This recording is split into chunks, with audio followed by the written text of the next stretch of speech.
What's going on, YouTube family? It's your boy Sideline J. If you haven't watched my other Carmelo Anthony video I just put up days before, I'll leave it in the description. But it's ironic because I just did a Carmelo Anthony video, and this confirms what I said in the other video. The other video I said Carmelo Anthony is one of the most disrespected players of all time. But it's very apparent that now Carmelo Anthony is the most disrespected player of all time. You can come to me with all these other underrated players of all time, and I will still say Carmelo Anthony is the most disrespected player of all time. We're talking about a man who's 33 years old, who's scoring 22.4 points a game, 5.9 rebounds, shooting 35.9%, basically 36% from the three-point line at 33 years old. We're talking about a man who never averaged under 20 points per game in each of his first 15 seasons, joining Kareem Abdul-Jabbar and Michael Jordan. We're talking about a man who scored 10,000 points on two different teams and broke the franchise record for most points scored at Madison Square Garden on the Knicks franchise at 62, beating out Bernard King's record. We're talking about a man who single-handedly dragged and willed his team against the Lakers in the Western Conference Finals.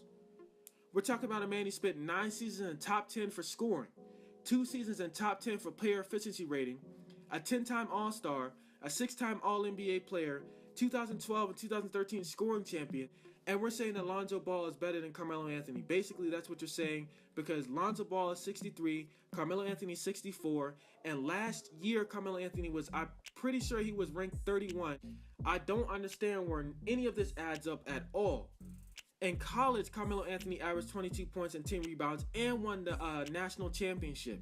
So basically, from the age of 18 or whatever age he was when he went to college, all the way up until 33 years old, he's never averaged under 20 points a game. That is remarkable.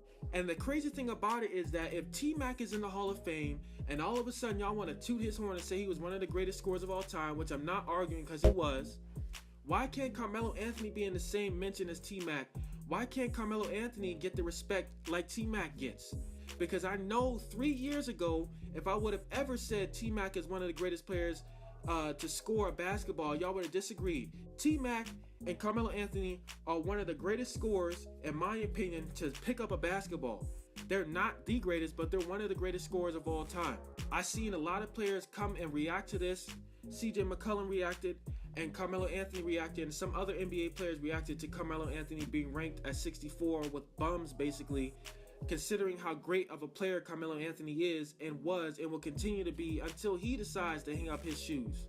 Anytime a man is top 10 small forward in the NBA, averaging 22, 5, and 36% from the three-point line at 33 years old, past his prime, playing for the Knicks, he's a top 10 player for small forwards. I don't understand why in the world he dropped down to 64.